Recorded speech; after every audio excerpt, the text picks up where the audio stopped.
Hey everybody, and welcome to yet another Top 10 Songs list. Today, we will be discussing NieR, a game that I hold dear to my heart. This game is an underrated gem, with one of the most beautiful soundtracks that I have ever heard.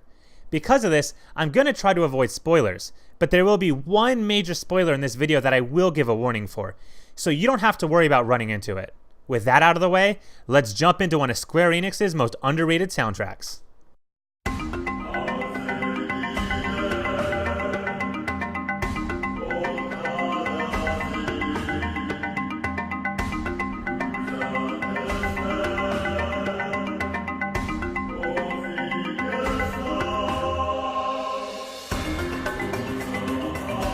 Good first one to kick off the list, because this song is pretty representative of what the entire soundtrack sounds like. This is the tune that plays in the Lost Shrine, and the vocals absolutely make the song what it is. The transition from a male vocalist to a female vocalist, and then finishing it off with the combined verse keeps the song unique throughout the whole piece. This song captures the mystery and wonder of this area, and is a hard one to forget. Shows just how good this list is when this song falls at number 10.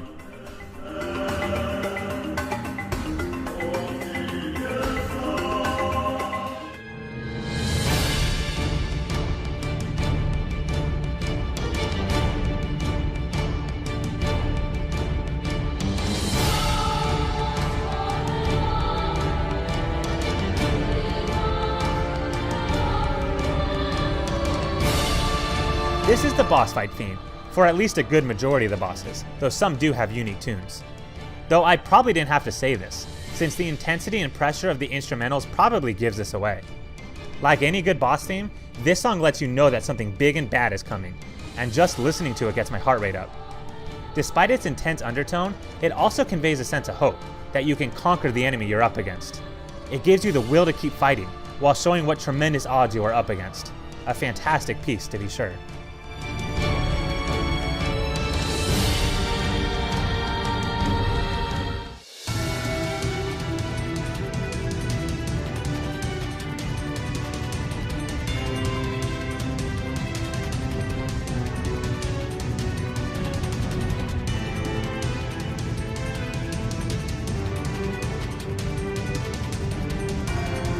Similar to the last track on this list, Shadow Lord's castle conveys a sense of intensity and desperation, which makes sense, because it's an area of extreme importance. The race to save your daughter is on, and as you learn more of the secrets of the Black Scrawl and the entire world, you begin to realize just how dire the situation really is. However, just like Deep Crimson Foe, this also captures the hope in a terrible situation.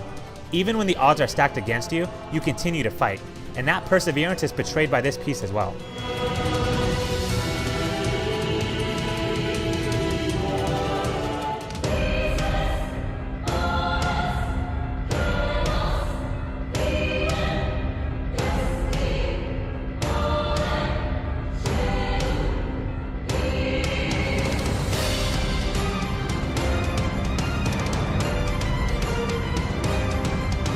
Before I even talk about the song, I want to mention that this is one of the coolest boss fights in general.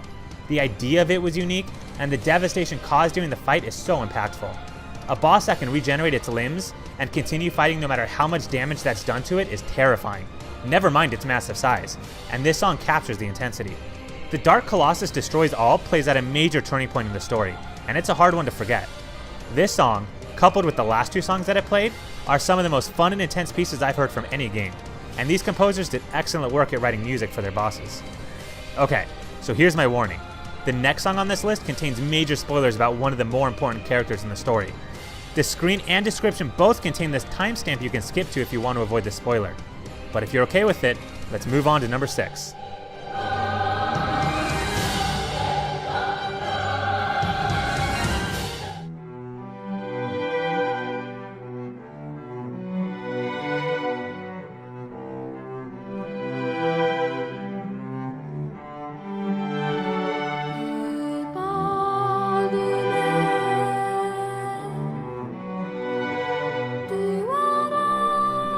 Now, we take a turn for the depressing. We've had a lot of upbeat and action-packed pieces, but this melancholy song takes a few steps down. Emil is the absolute definition of a tragic character. From his eyes turning everyone he looks at to stone, to being turned into an abomination after combining with his weaponized sister.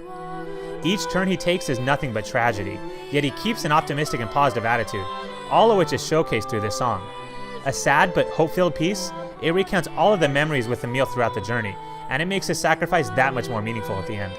Even though he's afraid, he's willing to give his life to protect his friends.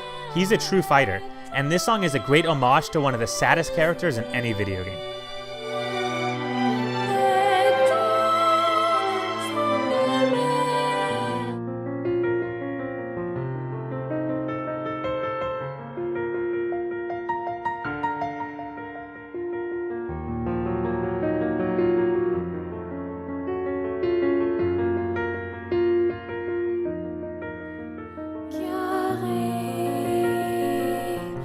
Okay, so the spoilers are over now. And here I want to talk about one of the most legendary tracks, and arguably one of the most well-written pieces in video game history. This track is beautiful, chilling, and the vocals by Emmy Evans are knocked out of the park. Independent of the game, I strongly feel this piece could be adored by anyone, even those that have never played or heard of this game. With that being said, the reason it's so low on my list is because in terms of the game, there are pieces that simply had more meaning to me. While I could argue that this is the best piece in the game, the next four all have more symbolic meaning to me, which is why they placed higher. But Grandma is a legendary piece.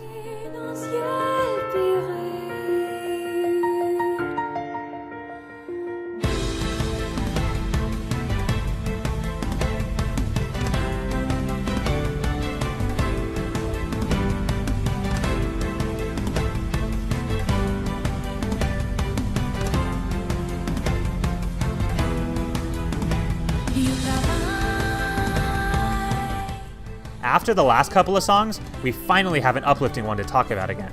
There just isn't much of that in NieR soundtrack. Hills of Radiant Winds is the overworld theme in the game, so it's the one you're going to hear the most, but I won't complain about that. The overworld is very green and filled with life, from sheep to goats to lizards running around. This tune matches the vibrant energy of the world perfectly, breathing life into a vast landscape. You've probably noticed that I've used this in a number of outros on our videos, just because of how much I loved this piece. It's stuck in my head, and it's one of my favorite overworld themes ever. So yeah, it's hard to believe there's 3 songs ahead of it on the list, but there are.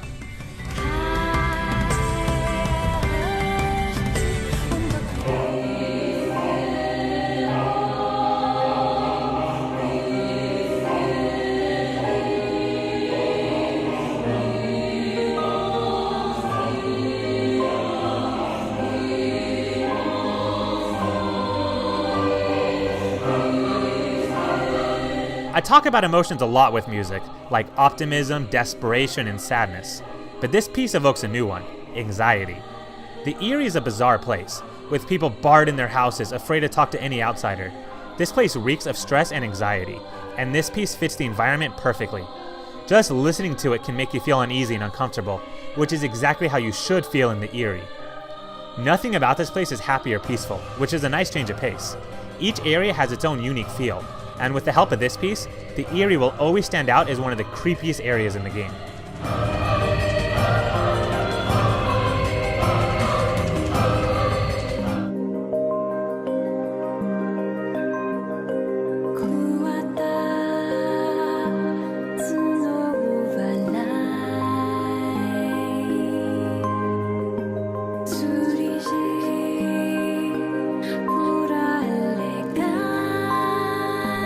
There's 2 main versions of this song, Popola's and Devola's.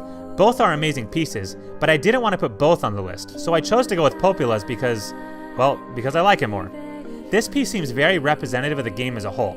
It's a mysterious piece with beautiful vocals and is a calming track, one that I could easily fall asleep to. I mentioned her before, but Emmy Evans is absolutely incredible, and her work across the board on this soundtrack is so impressive. This, however, is one of my favorite performances of hers, which is why it earns the number 2 spot on my list.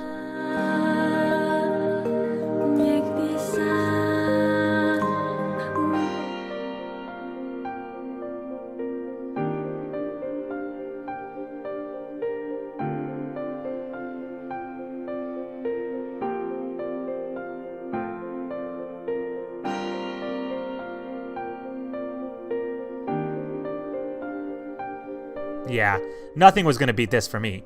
Kaine is one of the most special characters I've seen in a video game, and watching her grow and care for others throughout the game was incredible.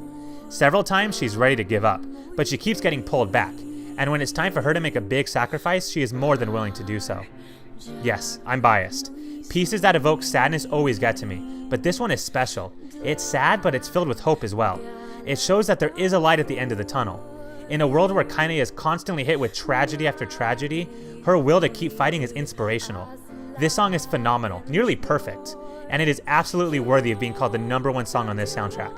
And I'll say it again because she deserves endless praise. Emmy Evans is awesome.